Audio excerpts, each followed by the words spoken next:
في ايش طيب؟ في ايش تبدأ حياتك؟ في معيشتي كلياتك. بدي اتجوز. انا بحكي الصراحة. بدي اتجوز. خلاص الزلمه بحق له 4 يا يعني اخوي. تخوني الي بتتجوز على كيفك. معناتها انا اذا اتجوز معناتها انا مالي عيشة معه. انا هاي امتي بالحياة. طيب ايش بدي اسوي؟ طيب طولوا بالكم وكملوا اللعبه. نكمل هاي لعبه اللعبة. يا عم طيب هاي نلعبها لعبة. هنا. انا يا عبالك امتي. مين بتحبي اكثر شي بالحياة؟ بحب امي وابوي. غيرت سؤالها مرتي على غير سؤالي. اي والله. اسألي مرت اخوي.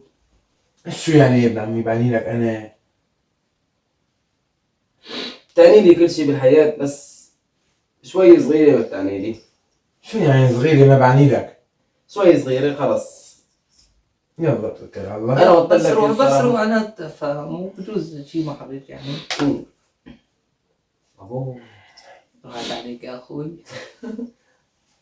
الصراحة بدنا ناكل قتلي هلا. ما بعرف. اكثر شيء في الحياة بتحبه ايش هو؟ يعني شخص مرة. اكثر شيء في الحياة بتحبه ايش هو يا ابن عمي؟ انه اخلص منك.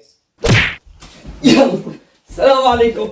طب ايش بك برتي طولي بالك انت عم تلعب لعبة الصراحة. يا ابن عمي ما بعرف ايش بدي اقول لك، انت قدام اخوك عم تضربيني؟ قدام اخوك هيك عم تضربيني؟ قدام اخوك هيك عم تطلي. عم تضربيني؟ عم تضربيني؟ هيك قدام اخوك عم تطلي. هيك قدام اخوك عم تطلي. هيك